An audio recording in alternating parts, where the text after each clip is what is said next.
Hello students, आप सभी का स्वागत है ऑलराउंडर बीएसएस कोचिंग इंस्टीट्यूट में। तो बच्चों, आज हम बात करेंगे सैनिक स्कूल के बारे में। तो जो बच्चे क्लास 6 और क्लास 9 सैनिक स्कूल की प्रिपरेशन कर रहे हैं और वो एंट्रेंस चाहते हैं सैनिक स्कूल के अंदर, तो उससे जुड़ी हुई बेहतर जानकारी, उससे रिलेटेड रोचक जानकारी और उससे रिलेटेड कोई भी छोटी से छोटी जानकारी आपके लिए महत्वपूर्ण है, ये हम समझते हैं। और इसीलिए आपके सामने हम लेकर आए हैं सैनिक स्कूल के बच्चों की तैयारी करवाने के लिए। और उसके साथ साथ सैनिक स्कूल के अंदर क्या क्या चीज़ें होती है, कैसे होती है, क्या क्या डॉक्यूमेंट चाहिए, सब कुछ मिलेगा बच्चों इस वीडियो के अंदर। ठीक है, तो धैर्य बनाए रखिए और वीडियो के लास्ट तक बने रहिएगा ताकि आपको कंप्लीट डिटेल मिल जाए, कोई ऐसा पॉइंट ना रहे जिससे आप चूक जाएं। तो पूरा वीडियो देखिएगा और आपसे रिक्वेस्ट रहेगी, अगर चैनल को सब्सक्राइब नहीं किया तो सब्सक्राइब कर दीजिए और लाइक बटन पे क्लिक जरूर कीजिएगा और वीडियो को शेयर करना बिल्कुल ना भूले बच्चों। तो बच्चों, ये है हमारी सैनिक school, all India Sainik school entrance exam, जिसको हम शॉर्टकट में AISSEE भी कहते हैं।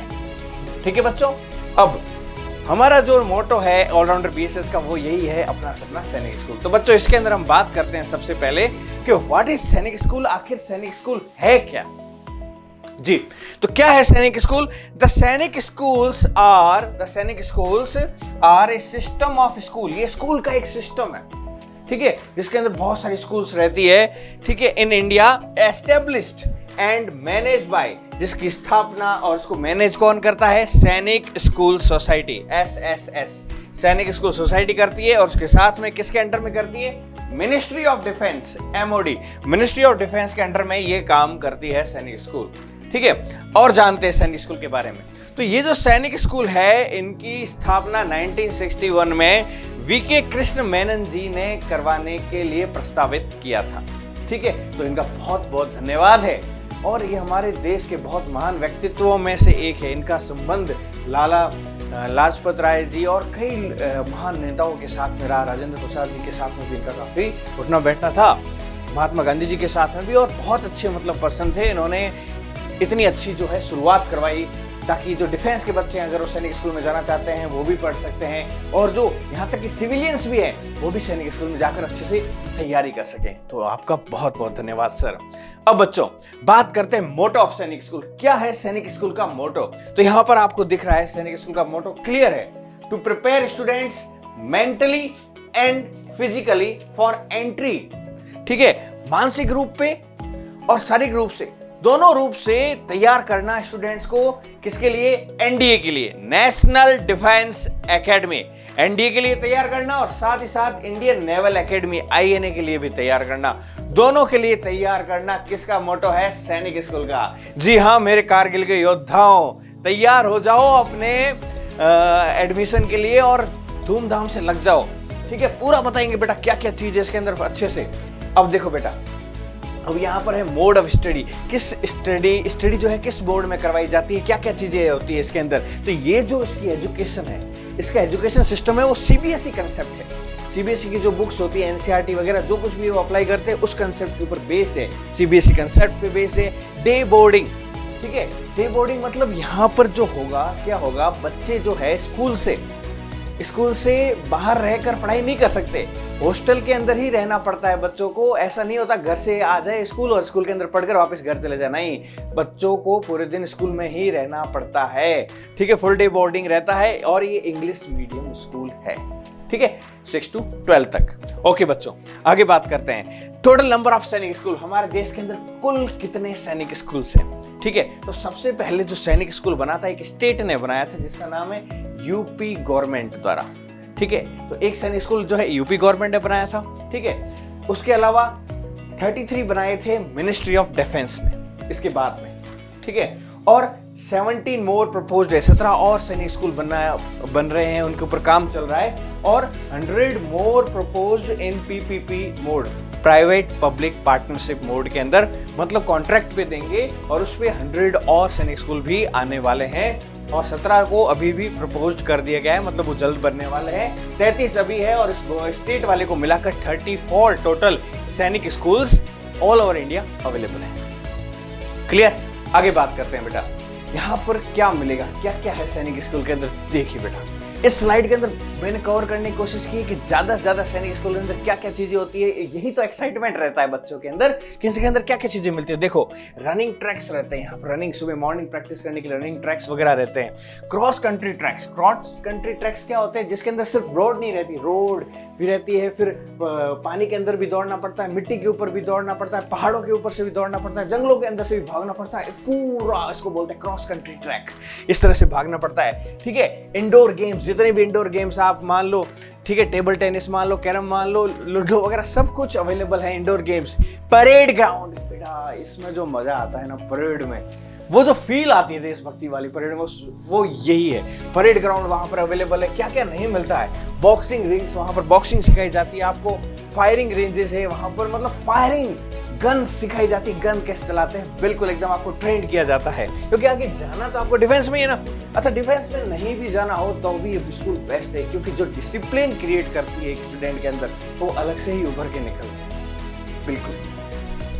कैनोइंग क्लब्स, ठीक है, कैनोइंग क्लब्स है खूब सारे, हॉर्स राइडिंग क्लब है, माउंटेनियरिंग क्लब्स है, ट्रैकिंग एंड हाइकिंग क्लब्स है, माउंटेन्स के ऊपर चढ़ना बिल्कुल इसी तरह से, हॉर्स राइडिंग, बेटा हॉर्स पे, ठीक है, आपको राइडिंग करना सिखाएंगे, ट्रैकिंग करना, हाइकिंग करना, ऑब्स्टेकल कोर्सेज, ऑब्स्टेकल मतलब अलग अलग प्रकार से यूं कूदना, इस तरह से ड्रम के ऊपर से भागना, ये सब चीजें एक साथ रहती है। Football, hockey, cricket, volleyball, basketball, क्या क्या नहीं है, सारी फैसिलिटीज आपको मिलती है सैनिक स्कूल के अंदर। बहुत ही बेहतरीन। ठीक है बच्चों, आगे बात करते हैं कि फीस स्ट्रक्चर क्या है। इतना सब कुछ बता दिया आपने मोटा मोटी क्या क्या इसके अंदर फैसिलिटीज है। बात आ जाते हैं फीस के बारे में। तो क्या है सैनिक स्कूल की फीस? तो ओवरऑल अगर बात करें ट्यूशन फीस मतलब ट्यूशन पढ़ाने की नहीं, ट्यूशन का मतलब पढ़ाने की, ठीक है, अलग से कोई ट्यूशन नहीं लगता है, मतलब जो टीचिंग की जो फीस होती है उसको ट्यूशन फीस बोलते हैं, जो पढ़ाई जाती है उसकी फीस है 72,600 फॉर बोथ जनरल और डिफेंस कैटेगरी या फिर ST कैटेगरी, दोनों के लिए यहाँ पर 72,600 है। ठीक है, क्लोथिंग चार्जेस पूरे ये ईयरली है, ये एनुअल बात कर रहा हूँ मैं, एनुअल फीस स्ट्रक्चर की बात कर रहा हूँ यहाँ पर। ठीक है, उसके अलावा पॉकेट मनी 1500 मिनिमम जो है आप रख सकते हैं। ठीक है, डाइट जो चार्जेस है, जो खाना वगैरह रहता है वो भी दोनों के अंदर सेम है, 21,000 अप्रॉक्स है, मैं अप्रॉक्स लेके चल रहा हूँ यहाँ पर। ठीक है, और हर साल शायद 10% जो है इनके अंदर जो भी इंक्रीमेंट रहता है वो उस हिसाब से आप देख सकते हैं। मिसलिनियस चार्जेस, बाकी सब चार्जेस मिला के 13,000 रहते हैं। सिक्योरिटी डिपॉजिट मतलब मान लो अगर आपसे कोई चीज टूट वगैरह जाए तो उस हिसाब से पहले से ही कुछ 3,000 रुपीज सिक्योरिटी डिपॉजिट करके रखते हैं। ये जनरल के लिए 3,000 है और ST/SC कैटेगरी लिए 1,500 है, बस इसमें 1,500 रुपीज का फर्क है, बाकी लगभग दोनों के अंदर सेम है। तो टोटल इसके हैं 1,12,600 रुपए और 1,11,100 रुपए, ये डिफरेंस रहता है। ठीक है, फीस स्ट्रक्चर का ज्यादा नहीं है, पर यहाँ पर ये जो है प्राइस है, वैल्यूएबल प्राइस है, क्योंकि आपको बहुत कुछ सिखाया जाता है, हॉर्स राइडिंग, राइफलिंग वगैरह सब कुछ, शूटिंग वगैरह सब कुछ सिखाई जाती है बेटा। ठीक है, और मेन यहाँ का डिसिप्लिन है, इस यहाँ का डिसिप्लिन जो स्टूडेंट सीख के जाता है वो अपने लाइफ में सक्सेस हुए बिना रह ही नहीं सकता। तो देखो बेटा, list of documents to be submitted, और भी हम कई सारी वीडियो लेके आएंगे, लेकिन मेनली जो डॉक्यूमेंट्स जो है इसके अंदर ज़्यादा से ज़्यादा मांग सकते हैं कि हाईएस्ट इतने डॉक्यूमेंट्स उसमें मांगे जाते हैं। और भी हम वीडियोस लेकर आएंगे जिसमें डॉक्यूमेंट्स के बारे में बात करेंगे, जैसे कि फीस जो स्ट्रक्चर है वो आप सबमिट करोगे, उसका डॉक्यूमेंट, ठीक है, बायोडाटा अंडरटेकिंग बाय कैडेट, ठीक है, वहाँ पर स्टूडेंट्स को कैडेट्स के नाम से बुलाया जाता है, मॉर्निंग होती है गुड मॉर्निंग कैडेट्स, इस तरह से। ठीक है, कैडेट्स है, undertaking for fee over scholarships, ठीक है, स्कॉलरशिप वगैरह जो होती है उसकी डॉक्यूमेंट्स, हेल्थ हिस्ट्री, आपकी हेल्थ हिस्ट्री क्या है, उसका रिकॉर्ड क्या है, ठीक है, सेकंड लैंग्वेज क्या ऑप्शन रहना चाहते हैं, anti ragging affidavit, agreement for full फी पे, या आप पूरी तरह से फुल फी पे करोगे, और कई सारे स्पेसिमेन बॉन्ड्स वगैरह, income certificate, birth certificate, domicile certificate यानी कि मूल निवास प्रमाण पत्र, ये सारी चीजें उसके अंदर लगती है। ठीक है, उसके अलावा एज क्राइटेरिया क्या है, किस एज के स्टूडेंट्स को लिया जाता है इसके अंदर, तो ध्यान से देखिए। एज क्राइटेरिया है the entrance examination will be held for admission to class, 2 class में होगा, 6 क्लास में और 9th क्लास के अंदर।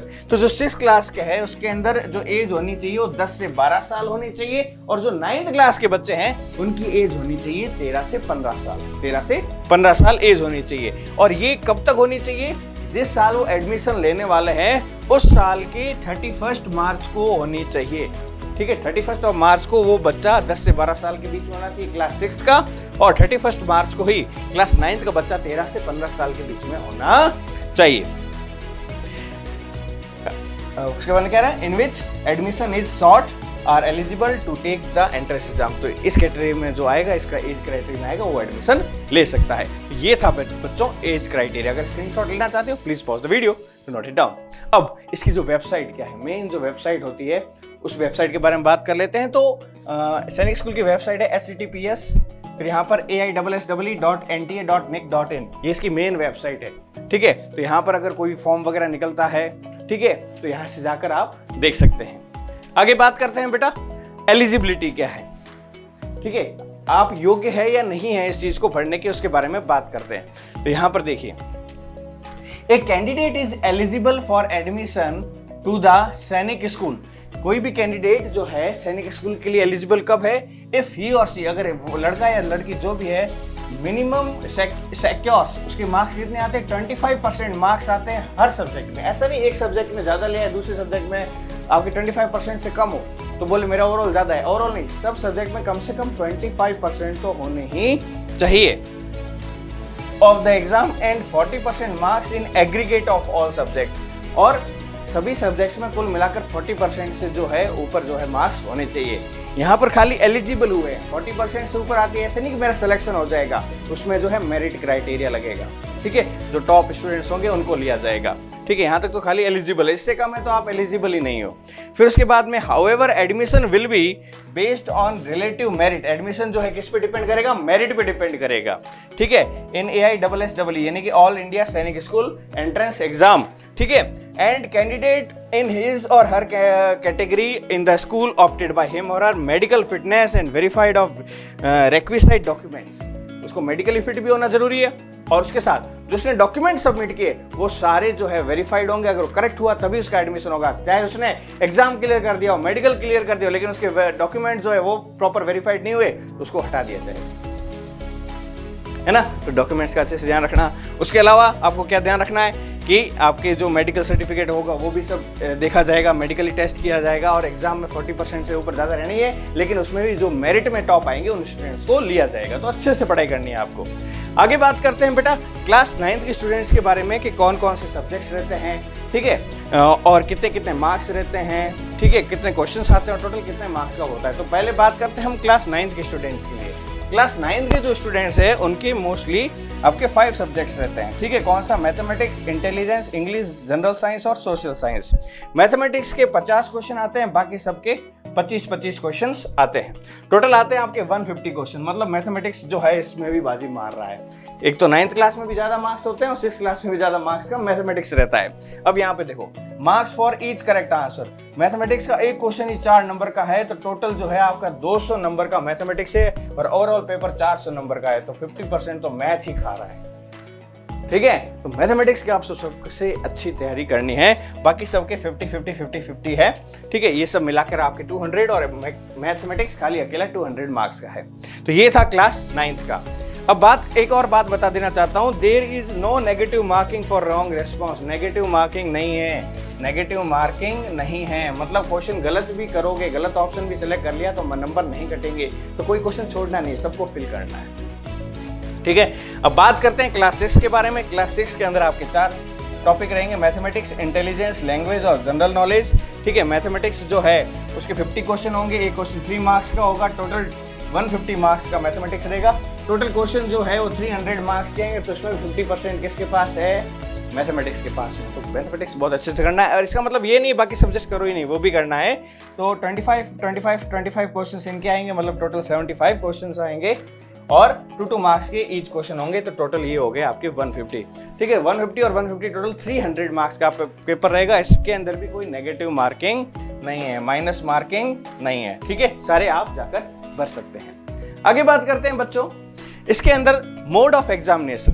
ठीक है, नवोदय स्कूल से थोड़ा सा यहाँ पर अलग है। नवोदय स्कूल के अंदर क्या होता है, आपके ब्लैक पेन या फिर blue pen, ball pen use करते हैं। यहाँ पर जो होगा mode of examination, paper pencil on OMR sheet. ध्यान रखना, पेपर और पेंसिल का यूज करना है इसके अंदर, OMR शीट के अंदर, for admission to both class 6 and 9, चाहे 6 क्लास हो चाहे 9th क्लास हो। पेंसिल से इसको भर दिया जाता है। टाइप ऑफ क्वेश्चन किस तरह से आते हैं, मल्टीपल चॉइस क्वेश्चन आते हैं। किस टाइप के क्वेश्चन आते हैं, मल्टीपल चॉइस क्वेश्चन आते हैं, और OMR शीट में वो भर दिया जाता है। ठीक है, ये है मोड ऑफ एग्जामिनेशन। अब बात करते हैं कि एग्जाम ड्यूरेशन कितने हैं। टाइम का रहता है कि जो क्लास 6 के बच्चे हैं उनके लिए रहता है 150 मिनट्स और क्लास 9 के जो बच्चे हैं उनके लिए रहता है 180 मिनट्स। 150 मिनट जो रहते हैं वो किसके लिए, क्लास 6 के लिए, और 9th क्लास में क्योंकि एक ज़्यादा रहता है, वो ज़्यादा मार्क्स का भी है, 400 मार्क्स का भी, तो उसके लिए उनको 180 मार्क्स का जो है उनका वो पेपर रहता है। ठीक है, ये हो गया टाइम ड्यूरेशन। सब कुछ डिस्कस करते हैं आगे। मेन जो चीज है वो है रिजर्वेशन को समझना। ये चीज जो है बड़ी मुश्किल से समझ में आती है, लेकिन आप निश्चिंत रहिए, ऑलराउंडर बेस आपको पूरी तरह से अच्छे से समझाएगा और आपको बिल्कुल निश्चिंत करेगा। अब यहां पर देखिए, इसमें मैं बता देता हूं कि 67% जो है वो domiciled in the states UT where the Sainik school is located. मतलब जहां पर सैनिक स्कूल लोकेटेड है, जहां पर सैनिक स्कूल मौजूद है, तो उसके अंदर जो 67% जो है वहां के लोगों के लिए सीट्स रिजर्व है, और 33% उन लोगों के लिए जो बाहर से आए हैं, दूसरे स्टेट से आए हैं, दूसरी यूनियन टेरिटरी से आ रहे हैं। ठीक है, अब यहां पर ये जो 67% है, इसका 15% जो रहेगा वो एससी के लिए रहेगा। इसी 67% का 7.5% रहेगा एसटी के लिए, और इसी 67% का 27% रहेगा आपके ओबीसी के लिए। ठीक है, तो कुल मिलाकर इसका 49.50% जो है इन सब के लिए रहता है। अब ये तो हो गया 49.50% 67 का 49.50% है। ठीक है, उसके बाद में यहाँ पर सेम चीज ये रहेगी, 33% जो बाहर से आ रहे हैं उनके अंदर भी यही कैटेगरी रहेगी। ये सेंट्रल गवर्नमेंट के अकॉर्डिंग जो आपकी कैटेगरी लिस्ट है उसके अकॉर्डिंग माना जाएगा। ठीक है, 15%, 7.5% और 27%। इसके बाद में जो रिमेनिंग सीट रहेगी इन सब के देने के बाद में जो बचती 50.50%। ठीक है, अब जो सीटें बचेगी उन सीटों के अंदर डिफेंस पर्सनल या फिर एक्स सर्विसमैन होगा, उनका रहेगा 25% कोटा। ठीक है, डिफेंस जो बच्चे हैं जिनके माता पिता डिफेंस में, उनको 25% अलग से कोटा मिलता है, उनको रिजर्वेशन मिलता है। उसके बाद में जो बचेगी वो जनरल वालों के लिए बचेगी। ठीक है, इसको मैं दूसरे तरीके से समझाना चाहूंगा आपको, तो इस तरह से समझ सकते हैं कि मान लो एक स्कूल के अंदर 100 सीट्स, मान लो एक स्कूल के अंदर कितने 100 सीट्स है, तो 67 सीट्स रहेगी वहां के बच्चों के लिए और 33 सीटें रहेगी जो बाहर से आ रहे हैं किसी। ठीक है, अब मान लो अब इसका एससी के लिए 15% है, एसटी के लिए 7.5% है, ओबीसी जो नॉन क्रीमी लेयर के हैं उनके 27% है। अब देखो ये जो 67 सीट्स है इसका 15% निकाल, इसका 15% रहेगा एससी के लिए, तो 67 का 15% हो गई 10 सीटें, 67 का 7.5% हो गई 5 सीटें, और 67 का 27% हो गई 18 सीटें। तो ये जो सीटें हैं ये रहेगी आपके एससी, एसटी और ओबीसी जो कि नॉन क्रीमी लेयर में आते हैं। अब इन सीटों को 10 को, 5 को और 18 का तीनों को माइनस कर दे हम 67 सीट्स में, तो बचेगी 34 सीटें। ठीक है, अब ये जो 34 सीटें बाकी है ये उन्हीं के लिए बात कर रहे हैं जो उसी स्टेट में रह रहे हैं जिस स्टेट में यहाँ पर आपकी वो सैनिक स्कूल है। उसमें से भी 34 सीटों का भी 25% यानी कि लगभग 9 सीटें जो हैं वो डिफेंस वाले बच्चों के लिए रहेगी। अब 34 में से 9 सीटें भी कम कर दी तो 25 सीट्स पे जनरल, मतलब सभी आकर एग्जाम दे सकते हैं और जनरल कैटेगरी वाले भी दे सकते हैं, यानी कि स्वर्ण कैटेगरी वाले भी इसमें रहेंगे और बाकी सब भी आकर इसके अंदर आ सकते हैं। अब बात करते हैं, ये जो सेम प्रोसीजर रहेगा 33% का हम सब निकालेंगे, ये रहेगा जो दूसरे स्टेट से आ रहे हैं या फिर दूसरी यूनियन टेरिटरी से आ रहे हैं। ठीक है, all candidates belonging to other home state oblique UT, उनके अंदर 15% रहेगा 33 का, है ना, इसका भी 15 रहा था, ये भी 7.5 और 27 सेम प्रोसीजर रहेगा, पर ये 33% का रहेगा जो बाहर से आ रहे हैं। तो 5 सीटें जो रहेगी एससी के लिए, 2 सीटें रहेगी एसटी के लिए और 9 सीटें रहेगी आपकी ओबीसी नॉन क्रीमी लेयर की, और इन सबको ऐड करके अगर हम 33 सीट्स में माइनस करते हैं बचती है 16 सीट्स, और ये जो 16 सीट्स हैं इसमें भी 25% जो है आपके आर्मी डिफेंस में जो अभी काम कर रहा है या फिर एक्स सर्विसमैन है पहले काम करता था, उनके बच्चों को 25% रिजर्वेशन मिलता है। फिर जो बची हुई सीटें आपके जनरल कैटेगरी के अंदर आती है, तो कुल मिलाकर 100 सीट्स इस तरह से आपकी फुलफिल हो जाएगी। ठीक है, अगर हम 100 सीट्स का लेके चलते हैं। तीसरा मैंने आपको फ्लो चार्ट से भी समझाया है, इसमें भी देख लीजिए, सारे मेथड समझाते हैं हम, जो भी जिससे भी समझ में आए आप उसे समझ लीजिए। 100% सीट्स थी, 49% जो वहाँ के रहने वाले हैं और 50.5% ठीक है रिमेनिंग जो आपको बच जाएगी। तो टोटल ये है, और ये बाद में जो बच जाती है ये 49%, इसमें 67% जो वहाँ पर रहने वाले हैं और 33% वो जो है जो दूसरे स्टेट से आने वाले हैं, इसमें भी इनको 15, 75 और 7.5 और 27 मिलेगी, और अदर स्टेट वालों को भी ये मिलेगी। अब इनमें जो मिल जाएगी, इनको मिलने के बाद में जो बचेगी वो 50% बची, उसमें से 75% जो है जनरल को रहेगी और 25% जो है आपके एक्स सर्विसमैन वगैरह को रहेगी, और लास्ट में जो बचा वो जनरल को मिलेगा। इस तरीके से आपका डिस्ट्रीब्यूशन होता है। ठीक है, अब आगे बात करते हैं बच्चों कि लड़का लड़की एक समान। जी हाँ बच्चों, इस बार मोदी गवर्नमेंट ने या फिर हमारे जो डिफेंस जो मिनिस्टर है उन्होंने ये घोषणा की है कि क्लास 6 के अंदर लड़कियां भी डिफेंस स्कूल यानी कि ये आपकी जो स्कूल है सैनिक स्कूल, इसके अंदर एडमिशन ले सकते हैं। लेकिन क्लास 6 में एडमिशन की परमिशन मिली है। क्लास 9 के अंदर गर्ल्स जो है इस सेशन फॉर्म नहीं भर सकती। अगले सेशन की जो भी इंफॉर्मेशन हमें मिलेगी हम आपको बता देंगे। लेकिन इस सेशन में जो है क्लास 6 की गर्ल्स तो फॉर्म भर सकती है, लेकिन क्लास 9 की जो है गर्ल्स वो फॉर्म नहीं भर सकती। 9 के लिए कोई गर्ल्स फॉर्म नहीं भर सकती। एडमिशन जो है क्लास 6 में ही लिया जाएगा। ठीक है बच्चों, ओके। तो कोशिश की है लड़कियों के लिए प्रायोरिटी लाने के लिए, ताकि वो भी आगे आए और देश का नाम ऊंचा करे। तो तैयार हो जाओ मेरे शेरनियों एग्जाम को क्रैक करने के लिए। ठीक है, अब देखो यहाँ पर बहुत ही थ्रिल लाइफ रहती है। वहां पर देखो ये सैनिया खड़ी है और वहां पर तोप दाग रही है ना। तो यहाँ पर देखो क्या रहता है कि सैनिक स्कूल एप्लीकेशन फीस, अगर आपको फॉर्म भरना है तो उसकी क्या क्या फीस रहेगी उसके बारे में भी देख लेते हैं। तो यहाँ पर जो जनरल है, ओबीसी या फिर डिफेंस के जो बच्चे हैं, जनरल ओबीसी या डिफेंस के बच्चे हैं, उनकी जो फीस है फॉर्म की वो 550 रुपीज रखी गई है इस बार। और SC ST कैटेगरी के हैं उनकी फीस रखी गई है 400। ठीक है, तो 150 रुपए की यहाँ पर छूट दी गई है। अब देखो यहाँ पर और क्या है, जो हमारे नए बैच स्टार्ट हो चुके हैं सेशन 2022-23 के लिए नए बैच स्टार्ट हो चुके हैं। तो अगर आप भी करना चाहते हैं सैनिक स्कूल की तैयारी तो किस बात की है देरी, क्योंकि अपना सपना एक ही है सैनिक स्कूल। और अगर आप नवोदय स्कूल जो है वो भी ज्वाइन करना चाहते हैं तो वो भी हमारे पास कोर्सेज अवेलेबल है। अगर आपको सैनिक स्कूल का कोर्स लेना है तो ऐप डाउनलोड कीजिए जिसका नाम है नवोदय विद्यालय एंट्रेंस एग्जाम या फिर नवोदय विद्यालय एग्जाम JNVT रहेगा, और इसमें हमें 5 स्टार की रेटिंग जरूर दीजिएगा। इस ऐप को इंस्टॉल करके यहाँ से आप ओपन कर सकते हैं और इसके अंदर जाकर आपका कोर्स ले सकते हैं। आप हमारे कस्टमर केयर को भी कॉल कर सकते हैं, उसके नंबर भी आपको मिल जाएंगे 7610879108। ये आपको पूरी जानकारी दे देंगे, पूरी जानकारी जो भी आपको नवोदय से रिलेटेड है सारी जानकारी ले सकते हैं आप यहाँ से, या फिर 63 या फिर सैनिक स्कूल की 6376860614। तो इस नंबर पे भी आप हमें कॉल कर सकते हैं या फिर व्हाट्सएप कर सकते हैं। ठीक है, तो सैनिक स्कूल का क्लास इंग्लिश मीडियम का भी कोर्स हमने लागू कर दिया है और क्लास हिंदी मीडियम का भी कोर्स भी चालू कर दिया हमने। यहाँ पर इस बैच का नाम है कारगिल बैच। जी हाँ बच्चों, कारगिल बैच क्लास 6 के बच्चों के लिए कारगिल बैच लागू हो चुका है, और कारगिल बैच हिंदी मीडियम के लिए भी चालू हो चुका है। तो अगर नहीं लिया है जल्दी से ले लीजिए। इस तरह से हमारा ये जो कोर्स है आपको दिखेगा ऐप के अंदर, संपूर्ण कोर्स कारगिल बैच। ये रहा आपका हिंदी मीडियम के लिए और ये रहा आपका इंग्लिश मीडियम वाले बच्चों के लिए। दोनों बच्चों के लिए बेहतरीन क्लासेस, बहुत ही बेस्ट डेडिकेटेड क्लासेस आपको मिलेगी। ठीक है, कारगिल की इंटरेक्टिव लर्निंग, बेसिक कंसेप्ट सब कुछ एक्सप्लेन किया गया है, एकदम रूट से उठाकर सब कुछ एक्सप्लेन किया गया, एकदम समझाया गया है कि आखिर कोई चीज़ है तो क्यों है। ठीक है, पूरा इंटरेक्टिव लर्निंग के साथ समझाया गया और बहुत ही तगड़ी टीम के साथ। ये है हमारे भवानी शंकर सोलंकी सर, इनको आप जानते होंगे, और ये हूँ मैं इंजीनियर पूरन सिंह पाटिल। ठीक है, और हम दोनों मिलकर आपके लिए दिन रात लगे रहे सैनिक स्कूल के कोर्स को कंप्लीट करने के लिए। ठीक है बच्चों, तो फटाफट आ जाइए और कोर्स को ले लीजिए, क्योंकि बाद में प्राइसेस हाई हो सकती है तो फिर मत कहना बताया नहीं। ठीक है, अगर आप हमारे से कांटेक्ट करना चाहते हैं तो हमारे व्हाट्सएप, फेसबुक, इंस्टाग्राम, ट्विटर सब पे कॉल पे भी हमें बात कर सकते हैं। हमारे नंबर है 7610879108, या फिर आप हमें मेल भी डाल सकते हैं info@allrounderbsc.com, या फिर हमारे दूसरे नंबर 6376860614 पर भी हमें कॉल कर सकते हैं।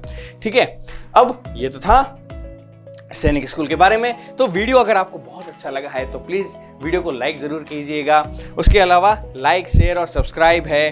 Please press on the bell icon to get the latest notification. सबसे जल्दी, सबसे सटीक और सबसे सही जानकारी प्राप्त करने के लिए बेल आइकन पे जाकर ऑल पे क्लिक जरूर कीजिएगा, ताकि आपको सबसे पहले जाकर ये जानकारी मिल जाए। तो बच्चों, मिलते हैं ऐसे ही किसी नेक्स्ट खास वीडियो में। तब तक के लिए जय हिंद, वंदे मातरम, जय भारत, धन्यवाद।